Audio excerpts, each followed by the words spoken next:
Assalamu alaikum. Which is correct to follow for moon sighting in UK, which cannot be seen?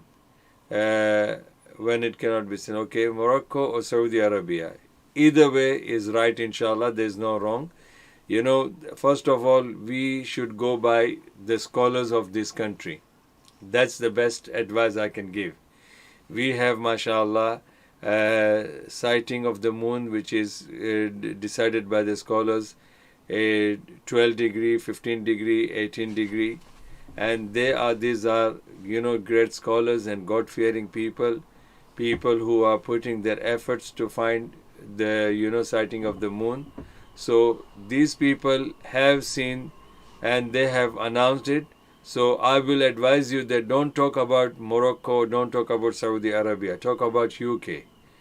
Because Rasulullah has said, Sumu hina yasumun nas wafturu hina yafturun nas, that fast when the people are fasting and break your fast when people are breaking their fast. And sumu li ru'yatihi wafturu li ru'yatihi, fast when you see the crescent of the Ramadan, and then celebrate Eid when you see the crescent of Shawwal. So that means crescent of yours.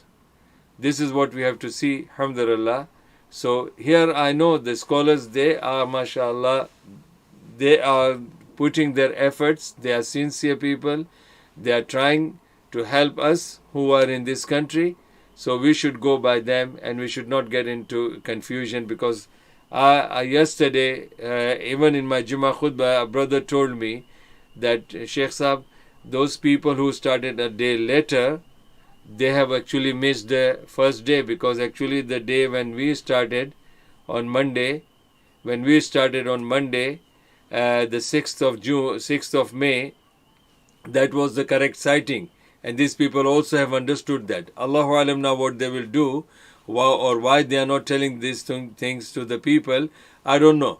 But that's not my point. My point is that go by the scholars who have, mashallah, explained to you, alhamdulillah. Scholars of this country, inshallah.